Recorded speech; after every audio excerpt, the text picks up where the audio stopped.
UP में भी हाथरस की बेटी का इंसाफ सियासत में उलझा हुआ है और इस केस में लेटेस्ट जानकारी ये है कि पीड़ित परिवार के हमदर्द हाईकोर्ट पहुंच गए हैं। पीड़ित परिवार के हवाले से एक अर्जी लगाई गई है जिसमें आरोप है कि परिवार को पुलिस प्रशासन ने बंधक बना रखा है। लेकिन जब इंडिया टीवी ने पीड़ित के गांव में इन्वेस्टिगेशन की तो कहानी कुछ और ही निकली। हाथरस केस में आज और क्या क्या हुआ, एसआईटी ने क्या किया, आनंद प्रकाश पांडे की इस रिपोर्ट में देखिए।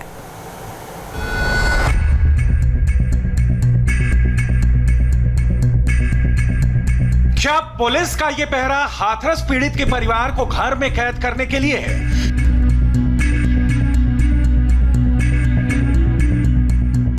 क्या सुरक्षा के नाम पर पीड़ित परिवार को अघोषित हिरासत में रखा गया है?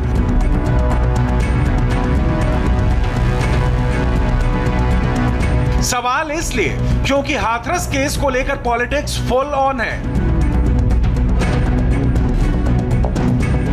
इलाहाबाद हाईकोर्ट में याचिका दायर कर कहा गया है कि पुलिस प्रशासन की जरूरत से ज्यादा बंदिशों के चलते पीड़ित परिवार खुद के घर में ही कैद होकर रह गया है। पिछले एक हफ्ते से पीड़िता के गांव बूलगढ़ी में डटी इंडिया टीवी की स्पेशल इन्वेस्टिगेशन टीम ने इस बात की पड़ताल की, परिवार वालों से बात की, हाईकोर्ट में लगाई पीआईएल पर उनसे सवाल किया, जवाब मिला, खुद उन्हीं की जुबानी सुन लीजिए। हाथरस की बेटी के पिता हमारे साथ हैं। ये हमसे जानना चाहेंगे कि हाईकोर्ट में एक याचिका दायर की गई है जिसमें कहा गया है कि यूपी पुलिस ने आप लोगों को हिरासत में रखा हुआ है। अब जा चीज की मैं नाम कह सका तो हिरासत में तो खैर ना आए थे। हाँ, पर अब जो है कि हम तो सुरक्षा है, हमारे ऊपर कोई ऐसी बात ना आती, किसी के ऊपर मतलब आरोप न लगना चाहिए और जो भी हमारे भाई हैं उनके ऊपर कोई मतलब वो न होना चाहिए, साफ सुथरे मतलब। तो उसमें याचिका में ये कहा गया है कि आप पुलिस के अवैध आप हिरासत में हैं और आप लोगों को जल्दी से जल्दी मतलब ऐसा किया जाए कि आपको छोड़ा जाए। ना ऐसा कोई बात ना है, वो हमारी तो समझ में ना आ रही कि जाने क्या है वो कोई पता ही ना आती। पुलिस ने जो सुरक्षा बढ़ाई है क्या उससे आप संतुष्ट हैं कि उससे कुछ शिकायतें कुछ दिक्कतें हैं आप लोगों को? ना, सुरक्षा तो रहनी चाहिए, जो कि जहाँ का माहौल है सो का कहते हैं, जो कि सुरक्षा तो अपनी जगह पे सही है और आगे देखते हैं जैसा माहौल हो वैसा सही है। पुलिस की हिरासत पुलिस की हम निगरानी में है, मतलब कि हमें कोई दिक्कत ना हो, इस वजह से पुलिस की निगरानी में हिरासत में तो नहीं है। सुरक्षा की मांग खुद परिवार ने की थी। परिवार की मांग पर योगी सरकार ने ही पीड़िता के परिवार को सुरक्षा देने का फैसला किया और बूलगढ़ी गांव के चप्पे चप्पे पर नजर रखने के लिए 8 सीसीटीवी कैमरे लगा दिए। पीड़िता के घर के मेन गेट पर मेटल डिटेक्टर लगाया गया। आने जाने और परिवार से मिलने वालों का ब्यौरा रजिस्टर में दर्ज किया जा रहा है। 3 लेयर की सिक्योरिटी दी जा रही है। एक लेयर की जो सिक्योरिटी है वो गांव के बाहर है, वहाँ पे भारी पुलिस का बंदोबस्त है। दूसरे लेयर की सिक्योरिटी जो है पीड़िता के इस घर के बाहर, जहाँ अभी हम खड़े हैं, इस घर के बाहर पुलिस का बंदोबस्त किया गया है।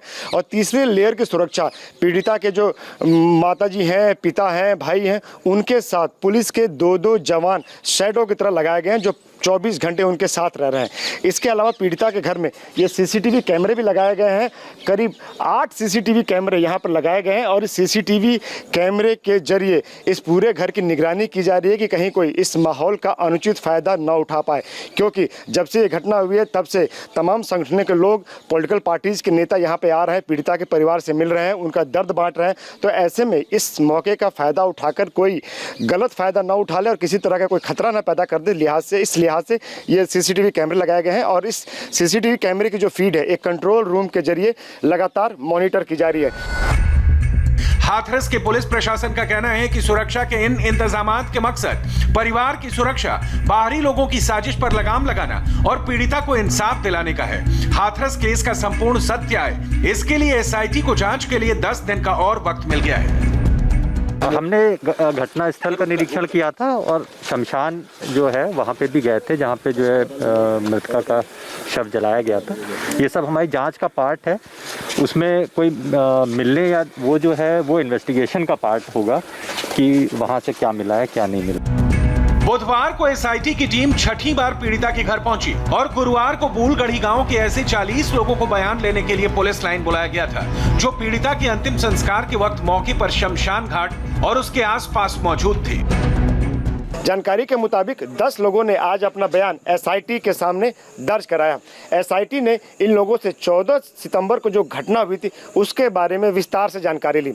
एसआईटी ने इन लोगों से पूछा कि 14 सितंबर को जब ये घटना हुई थी तो उस वक्त वो लोग कहाँ थे, उन्हें इस घटना की जानकारी कब मिली, कैसे मिली और किसके द्वारा मिली। साथ ही साथ एसआईटी ने यह भी जानना चाहा कि गांव वालों के मुताबिक सही में जानकारी क्या है, यानी कि उनके पास इस घटना को लेकर क्या जानकारी है।